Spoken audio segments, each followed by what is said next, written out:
Assalamualaikum warahmatullahi wabarakatuh. Kita sudah bersedia untuk menceritakan topik yang terkini tentang kanser sebenarnya. Saya nak anda pay attention sebab bagi mereka yang dah baik, kita kena risau sedikit tentang relapse. Bukan risau sampai you panik ke apa-apa, tetapi yang pentingnya kita kena belajar kenapa dia boleh datang balik dan sebagainya. Okey. Nombor dua, bagi mereka yang belum kena tapi ada sedikit sebanyak kerisauan, maklum saja bagi anda yang dengar banyak sangat sekarang, sebab kes kanser ni sebenarnya di dunia hampir 10.5 juta rakyat yang tengah mengalami kanser yang sama ada stage, selalunya yang jumpa stage 2-3 ke atas, betul tak? Jarang-jarang kita hampir 50% stage 1 tak dijumpai, ataupun kalau dah jumpa stage dah at least stage 2, kadang-kadang kalau you tengok sampai dah stage 3 baru nampak, betul? So 9 hingga 10 juta rakyat per year, dan dia adalah nombor 2 masalah di dunia yang menyebabkan kematian. Nombor 1 apa dia? Siapa tahu? Cuba tulis ke situ. Siapa yang tahu kematian yang paling tinggi, the number 1 cause of death in the world?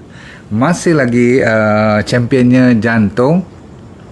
Tetapi yang semestinya kita kena faham malam ni yang menjadi tanda tanya, kenapa kanser masih lagi nombor 2? Sejak dah begitu moden, zaman-zaman keluar ubatan, kalau anda tengok 100 tahun yang dahulu terlalu banyak dia punya ubat-ubatan keluar, tapi sejak antara 15 tahun hingga 20 tahun yang lepas ni tak banyak keluar. Okey, sebab mungkin dah mati akal kot. Namun saya nak cerita pada malam ni, yang bagusnya saintis tak pernah putus asa, tak pernah menyerah kalah, dan mereka selalu mendapat benda-benda yang baru. Cuma saya nak bagi tahu pada anda sama ada dia dah cover kebanyakan kanser yang kita tengah hadapi ataupun akan hadapi nanti. Okey, nombor 1, kalau anda tahu racun untuk kanser ni, maksudnya nak lawan dengan kanser ni, sebenarnya dah ada dari mula lagi. You pernah dengar ada surgery, rawatan apa tu, kita operate, lepas tu kita nombor 2 kita radiation, pakai inilah x-ray dan sebagainya, lepas tu kita pakai satu lagi yang dipanggil apa, chemoterapi. Yang ni yang famous lah. Cuma kebelakangan ini dia dah mula menjadi sedikit obsolete. Tahu obsolete tak? Sebab saintis tahu dengan cara SRC ni, surgery, radiation dan chemoterapi ni, banyak sangat dia punya side effect dan dia punya kesan untuk mendapat hasil yang 100% cure masih lagi tidak memuaskan. Maka mereka menukar kepada style yang kedua, iaitu mereka menggunakan yang dipanggil targeted therapy. Targeted therapy itu mereka menggunakan genomic study. Jin ini adalah penyakit macam ni, dan ubatnya macam ni. Contoh kalau untuk leukemia tu, ada satu ketika dulu Clevac, very famous. Nama ubat you tak payah ingat lah. Breast cancer, kalau you pernah dengar orang bagi Herceptin dan sebagainya tu. Jadi zaman-zaman sekarang ni ada nama seperti Azitabib, Mefonab, Sorafenib, yang ujung-ujung kalau bunyi tenip-tenip tu, zaman moden punya ubat-ubatan pun dah boleh merawat sebahagian. Tetapi disebabkan kanser ni dia terlalu unik dan abstrak, dan nama sama, contohnya breast cancer, tapi ada berbagai jenis. Lung cancer berbagai jenis. Jadi jenuh lah nak kejar kriminal ni, yang nakal-nakal ni, sel ni. Maka diteruskan dengan imunoterapi pula. Maksudnya dia main dengan imunoterapi, maksudnya imuniti badan kita tu diajar untuk lawan balik sel kanser. Pun dah dapat jawapan, cuma masih lagi tak habis. Dah ada untuk bladder cancer, untuk kidney, untuk lung, dan tak lama lagi untuk liver pun ada. Ada satu drug yang very famous sekarang, namanya Keytruda. Keytruda ke Keytrudo ni, nama-nama yang terbaru ni. Katanya dia boleh merawat sampai hampir 40% daripada pesakit-pesakit kanser. Baguslah tu. Maksudnya kalau 40% punya sukses, kira dahsyat lah. Sebab zaman sekarang ni, ataupun yang kita tahu, kanser dirawat secara moden, kalau stage 3 ke atas dah tak sampai 5% pun. success rate dia, faham? Namun sekarang kita banyak peluang lagi, umpamanya sekarang dimasuk fasa keempat pula, dia bagi apa yang dipanggil DNA punya style pula. So dia study kita punya sel DNA tu, dia buat target cuma untuk DNA saja. Sebab apa? Kemoterapi, radioterapi, semua-semua tu dia hentam kromo je, macam nak bunuh lalang, dia hantar kapal terbang, dia hantar tabur ubat 1-2 ekar tanah kita tu, katakan badan kita tu kena kanser, bukan sakat 1-2 ekar, satu ladang tu dia lanyaknya kita. Sebab tu orang tak tahan dengan kemo semua ni. Maka sekarang dia lebih target. Kalau 1-2 tempat tu saja, maka dia attack 1-2 tempat tu. Dah ada kejayaan, cuma masih lagi peringkat orang kata apa, perlu di eksperimen lagi. Jadi sains dah cuba nak kejar, namun kanser lebih laju lagi. Kita kejar, dia lagi laju, kejar lagi laju. Sebab apa? Dia konsep kanser ni dia dahsyat tau. Dia boleh bekerjasama antara sama mereka. Satu lagi, dia boleh apa orang panggil collaborate, maksudnya bantu sama membantu. Tapi yang dahsyat sekali, kanser boleh bekerjasama dengan normal sel kita. Sel kita yang baik-baik, yang duduk sebelah-sebelahan, jadi jiran tu, dia boleh rekrut, boleh mempengaruhi sel-sel yang normal, yang tak patutnya kena kanser, boleh kerjasama. Macam ni lah, kita berjiran, kalau kita tak sedar yang dia tu nakal, kita ingat dia tu baik, rupanya dia something. Dia kan kanser sel, tapi kita ingatkan dia baik. Tanpa kita tak sedari, kita membantu bagi dia membesar lagi. Itu bahayanya kanser sel ni. Okay? Dan akhir sekali, kanser sel dari semasa ke semasa, zaman datuk nenek kita punya kanser dulu, kalaupun nama sama, katakan dia ada prostate cancer, tapi prostate cancer dia lain dengan prostate kita zaman 2022 ni. Faham? Maksudnya sel kanser untuk zaman moden ni dengan zaman Jepun dulu jauh bezanya.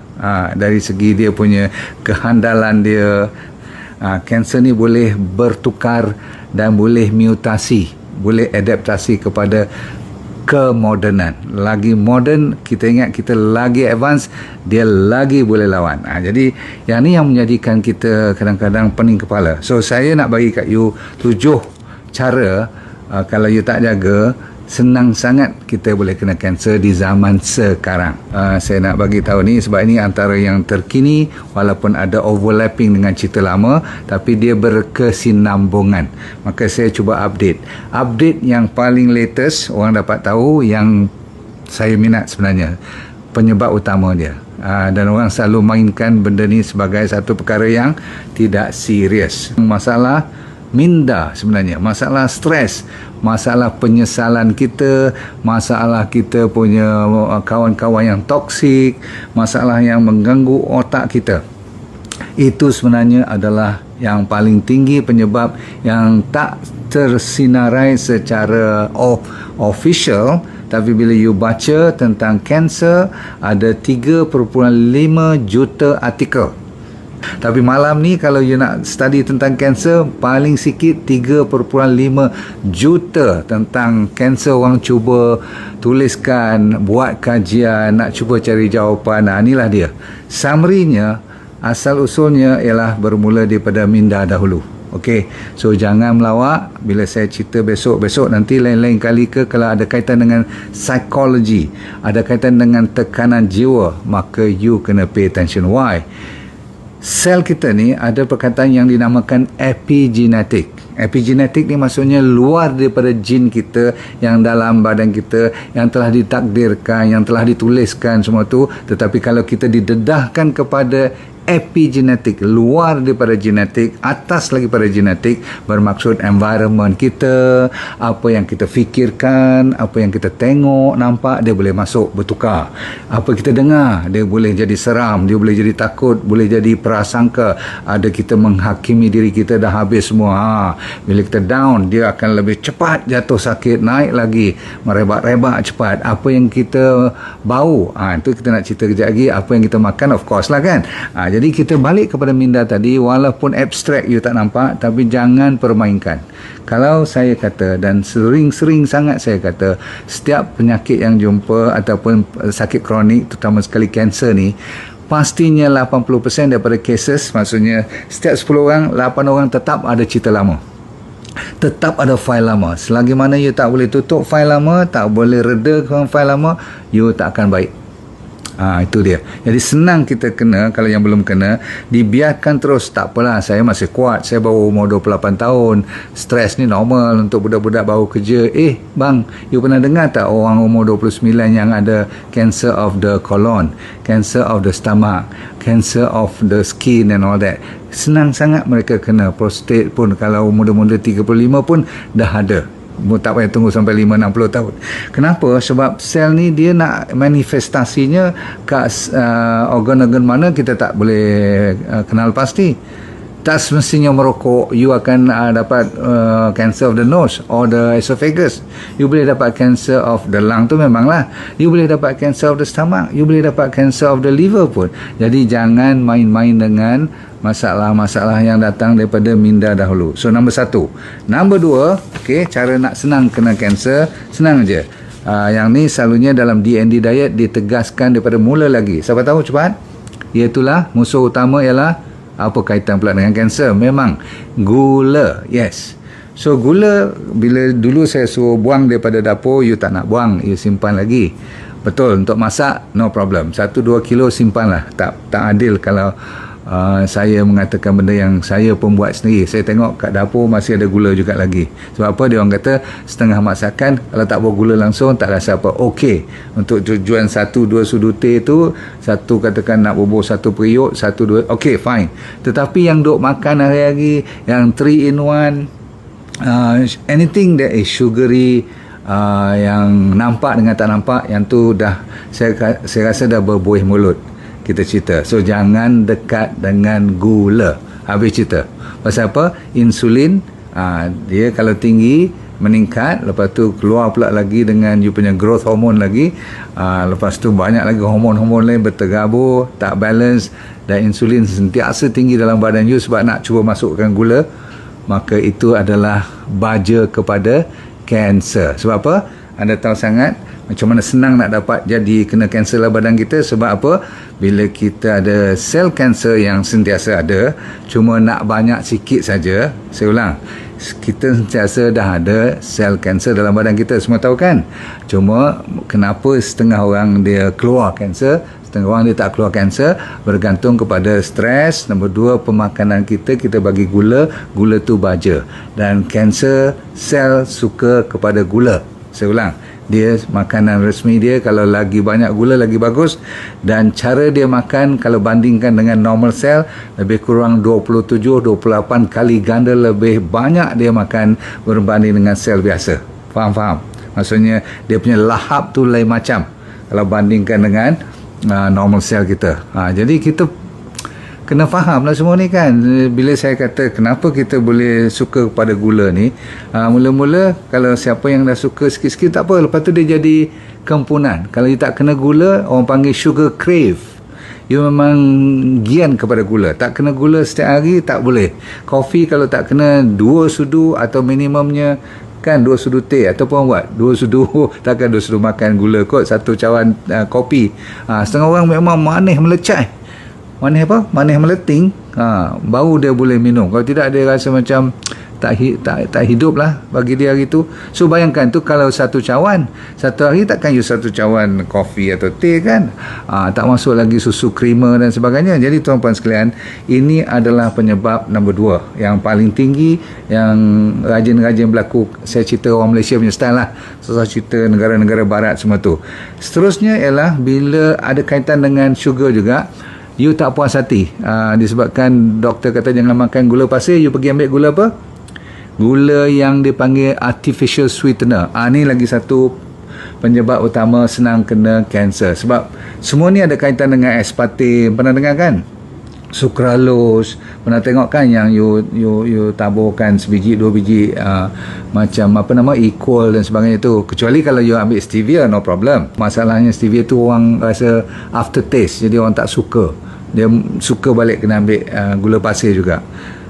Jadi nak hilangkan aftertaste tu kadang-kadang terpaksa kita kena sabar cari formula supaya stevia yang original memang boleh Tapi kalau you ambil artificial color pula lagi, dalam makanan ada pengawet ada lagi, lepas tu ada nama sodium benzoate. Kalau you tengok kat label tu, ni semua ni ada tulis yellow 5, red 40. Ni coding-coding ni semua, kalau mak dan atuk kita dulu tak faham, you jangan beli. Okey, sebab dia orang senang je. Kalau dia tak boleh baca apa yang dia pernah dengar, contoh dia pernah dengar katakan kunyit ataupun halia ataupun serai, okey, yang tu dia orang senang. Okey, tapi kalau dia kata bunyi sodium benzoate, atuk tak faham, tak payah makan. Okey, lagi satu MSG. MSG pun dia orang pun dah mula dulu-dulu lagi dah mula terlibat tau. Jadi atuk kita pun dah banyak ambil MSG, jangan main. So jaga. Zaman sekarang kalau betul MSG tu sihat, kenapa dia nak tukar nama?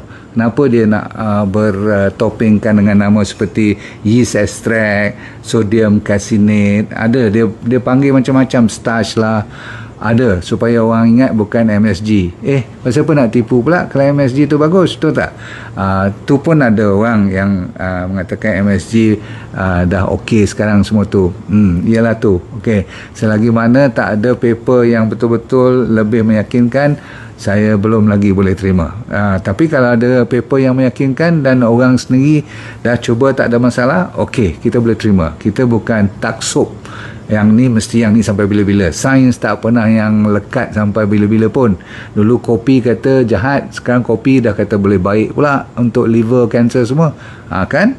So kita jangan melawak bila kita buat sesuatu statement. Contohnya, tadi siapa yang berbalik kepada smoking pula. Okey, ni antara satu lagi jawapan untuk nak kena cancer cepat.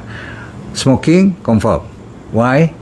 You belum tengok lagi macam mana rongaknya hidung kalau dah kena cancer of the nose tu. Pernah tengok ke tak pernah tengok ni? Okey, cuba pegang hidung you sekarang dan lepas tu you rasa relai. Tahu relai tak? Dia jatuh satu-satu dalam 2-3 bulan. Dia patah sikit kat sini. Lepas tu dia jadi macam ulat makan, korek-korek. Lepas tu you kena tutup, bau bernanah. Lepas tu dia makan kat pipi you lagi. Lepas tu sebelah mata you nak kena operate. Buang semua ni. Cuba you bagi tahu kat saya. Ni saya selalu tengok depan anak-anak pun kadang-kadang you buat terlupa isap rokok. Memang you letak rokok you ke kanan anak belah kiri. You rasakan asap tu pergi tempat lain. Tapi bang, kesian tak? Mereka termasuklah isteri you kalau kat rumah, kalau baju pun tak kira asap lagi berbau, dah cukup untuk menjahanamkan sel-sel anak cucu you nanti. Faham? You kata you sayang anak you, betul? Mestilah, takkan I boleh lawan statement tu. Tapi sebenarnya tak. Kalau betul you sayang, saya cabar you malam ni. Berhenti malam ni semacam you berhenti bila you niat nak puasa. Kenapa masa puasa you boleh? Sebab you berniat dan you janji pada Allah SWT. Dan kalau you sayang pada anak you, kalau tak sayang, tengok muka dia sekarang. Kalau tak ada dia kat depan you, bayangkan. Mesti you boleh bayangkan muka anak you, bau pipi dia, lembut ke rambut dia. Ingat tak masa you jaga dia, macam mana dia jaga dia, macam mana dia sayang pipi you. Masya Allah. Kalau betul you sayang dia, you tinggalkan malam ni juga. You jangan risau. Minggu pertama mungkin you gelisah, you rasa macam orang bila berhenti isap rokok kan marah-marah, rasa gatal kulit, demam-demam semua. Jangan bimbang.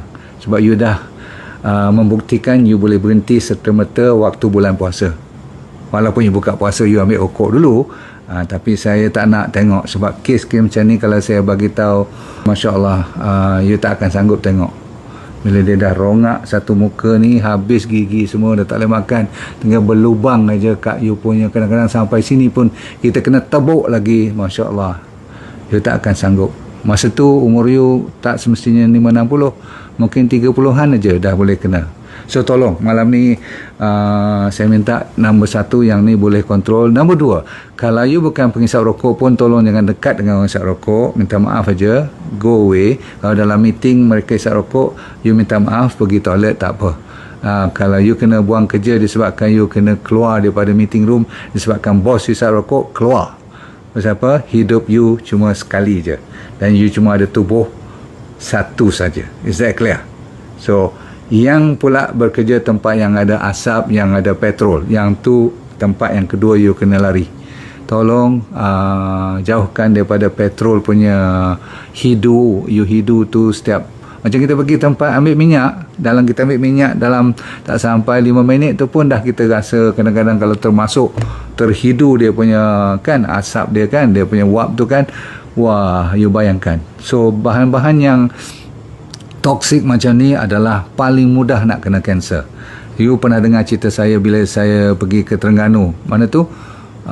Peker ya, kat Peker pula Peker, kat the refinery tu kan, macam sekarang nak buat di mana, nak buat di Mersing mana tu, di Johor tu.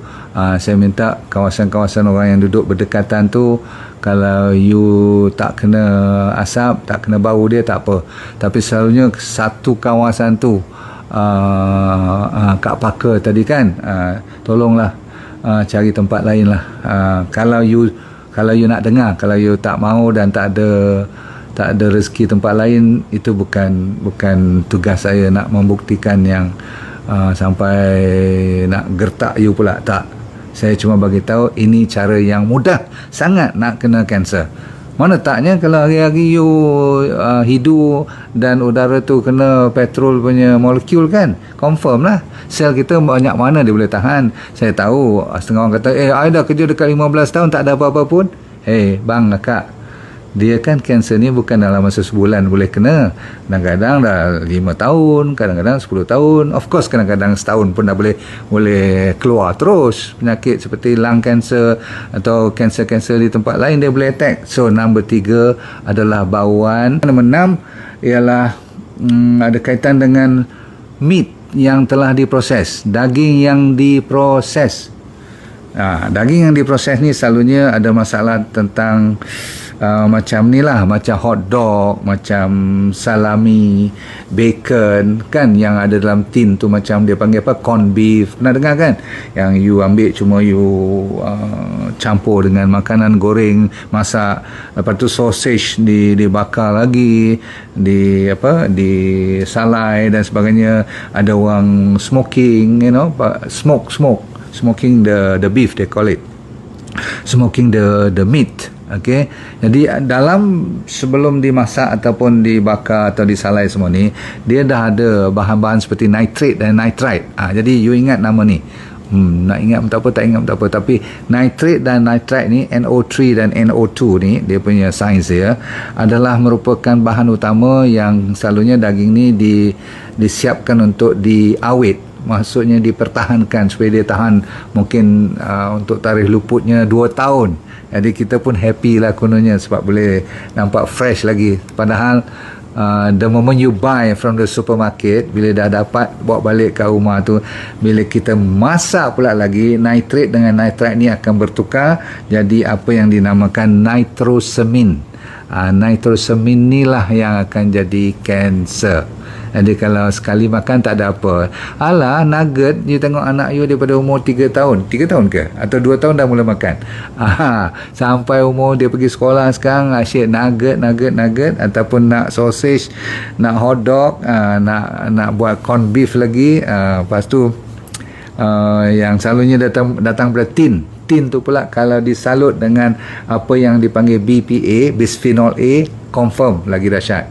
Dengan can dia sekali, salutan dalaman tu, lepas tu you microwave dia ataupun you ambil dia, you masak, you campur dan sebagainya. Bila dimasak, dipanaskan terlalu tinggi, maka jadilah nitrosamin yang terkenal boleh menyebabkan kanser. Faham? Alright. So susah saya nak jawab soalan. Siapa tu? Soalan apa tu? Okay, what about serunding dog? Serunding beginilah, kita ni orang Melayu, takkanlah tak boleh makan langsung. Yang saya cerita ni, janganlah you rasakan saya mengatakan saya pun tak makan. No, saya makan. Bahkan malam ni saya rasa sedih sikit. Pasal apa? Saya nak kena janji saya kena kurang makan sate. Sebab sate adalah antara makanan yang dibakar, betul tak? Daging yang dibakar dan daging ni pun mesti ada dia punya orang panggil apa, penyedap dia, marination dia semua tu untuk daging tu tahan sikit kan sebelum dibakar, betul tak? Jadi kita kena jaga apa sebenarnya yang jadi bila dah jadi rentung. Memang yang tu saya rasa grill meat, barbecue semua ni terkenal yang boleh menyebabkan kanser. Tapi dengan soalan serunding tadi, dengan sate ni, kalau sebulan nak makan katakan sekali dua, no problem. Bagi saya benarkan. Sebab apa? Terliur pula bila tengok sate-sate ni kan. Itu kelemahan saya mengaku. Tapi tak boleh lagi dah. Setiap minggu, kalau dulu tu seminggu sekali biasa kan. Kan kalau tengah sakit tak boleh kan, susu gula dan daging kan, yang ada mata ada kaki kan. Mulai malam ni kita kena betul-betul janji jangan makan terlalu kerap, boleh tak? Jadi serunding tadi boleh tak? Boleh. Kan takkan you makan serunding setiap hari, betul tak? So you makan masa musim raya, orang buka open house. Cuma kalau dah makan semalam serunding, hari ni tak payahlah serunding lagi. Faham? Cukup. Jadi kita kena reasonable, quality kena jaga, jangan sampai tak faham macam mana kanser tu boleh jadi dalam badan kita. Ini semua makanan kanser yang mempercepatkan kanser yang dah memang ada di dalam badan kita. Saya kata dia tunggu masanya siapa yang bajakan dia. Okey, seterusnya ada dua lagi yang saya nak fokuskan, iaitu bahan-bahan yang refined. Makanan yang refine, tak? Tadi gula, tapi kan karbohidrat yang refine ada kaitan dengan gula juga, karbohidrat juga kan. Berarti nasi yang putih melepak, okey, tepung-tepung yang kita pakai untuk buat makanan, kuih dan sebagainya. Memang dalam kuih dah lah ada tepung, ada gula lagi. Jadi yang ni refine ni yang telah diproses ni yang jadi bahaya. Termasuklah saya kata tepung ataupun roti, pasta, bihun, mi dan sebagainya tu, kalau seminggu sekali masih okey, tapi kalau hari-hari memang lingkup. Sambung lagi, benda-benda yang diproses seperti even soy protein isolate tu, yang dibuat untuk nak bagi naik otot dan sebagainya tu, bila diproses sampai dah tak original lagi makanan tu daripada asalnya, katakan bijirin atau nuts atau seeds ataupun macam gandum dan sebagainya, bila diproses sampai putih melepak jadi tepung, contohnya, dan dimasuk pula pengawet untuk tahan lama, habis. Termasuk beras pun kan. Sebab tu orang suruh ambil beras bukit, beras liar, beras yang tak diproses. Kalau you pergi Bario tu, kat bawah tu kalau ada pasar, beli lebih Bario punya beras kan bagus. Ataupun even garam dia pun lebih bagus daripada garam yang kedai biasa ni. Okey, so kita tutup cerita dengan bahan-bahan yang diinjek. Kalau you rajin makan benda-benda yang ataupun daging-daging ataupun makanan, termasuk ikan pun, seafood pun, okey, ataupun benda yang katanya daripada laut tapi dalam sangkar, itu semua memang dimasukkan growth hormone, dimasukkan antibiotik, termasuk kalau ladang-ladang tu you tahu sangat. Nanti orang marah pula kat saya kalau saya cerita, tapi memang betul pun. Saya ada kawan-kawan yang cerita macam mana dia bela ayam, macam mana dia bela kambing tu kurang injek sangat. Ni lembu ni, okey, yang kena sekian waktu, especially kalau dia dah ada kontrak farming dia. Setiap 120 hari mesti siapkan lori, semua dah siap. Ayam-ayam ni kena dah disembelih dan sebagainya, kena 1.5 kilogram semua tu. Dia macam robot jadi mereka ni diinjek, diberi hormon, diberi antibiotik. Jadi lama-kelamaan kita pun bila makan tahu sangat-sangat lah, bila terlalu banyak badan kita dengan hormon yang artificial ni, ataupun yang bukan lembu yang makan secara fitrah, tak makan secara pergi pagi balik malam, ke bukit-bukit, ke tempat-tempat rumput-rumput, itu bagus kalau dapat makanan daripada daging macam tu. Tapi zaman sekarang dah tak ada lagi. Maka bila kita masukkan dalam badan kita bahan-bahan yang artificial ni, body kita pun boleh, dia bukan bodoh, body kita ni, sel kita ada memori mengatakan ni bukan fresh, ni bukan normal, dia pun jadi haru biru juga. Sebab itulah makanan-makanan yang berasaskan kepada yang organik lebih selamat. Cuma dia mahal lah sikit. So malam ni Saya rasa saya bagi walaupun 7, ada lagi lain-lain, contohnya seperti jangan makan benda yang terlalu panas sangat. Ni tambahan bonus saya bagi tahu kayu. Sebab saya kadang-kadang bila kopi ke kalau orang hantar macam malam ni lepas lecture ni, selalunya saya minum sikit kopi ataupun daun salam. Saya buat teh daun salam malam-malam dengan honey sedikit. Jangan buat yang panas sampai apa orang panggil panas menggelegak tu, tak boleh. Okey, you jangan minum sup-sup atau makanan yang panas sangat. Sebab tu dulu orang kata Chinese senang kena nose cancer, nasopharyngeal cancer sebab mereka suka makan panas-panas. Mungkin ada betulnya kan. Dia hisap, dia hirup tu bunyi bukan main dengan dia punya sup dan sebagainya, panas sangat, tak boleh. Kopi ke minuman jangan ambil yang benda yang panas sangat. Okey lah, ada sikit lagi kod you terlupa, minyak-minyak tu jaga baik, minyak-minyak masak tu. Okey, selain dia minyak kelapa, minyak apa lagi, minyak kelapa sawit, jangan cuba main dengan minyak-minyak. Tapi nak buat macam mana kan, mahal juga kalau nak beli minyak-minyak yang original ni. Yang selalu ada minyak ni lah, minyak sunflower, canola oil. You hati-hati. Paling-paling pun yang orang takut ni sebab dia trans fat kan, minyak ni pun boleh menyebabkan jadi kanser juga. Baik, cukup dulu. Saya kira ada tinggal mungkin yang saya lupa ialah ni lah, soda-soda ni yang you minum, energy drink ataupun even diet soda ni, hati-hati dalam tin tu. Okay, thank you very much. Assalamualaikum warahmatullahi wabarakatuh. Bye.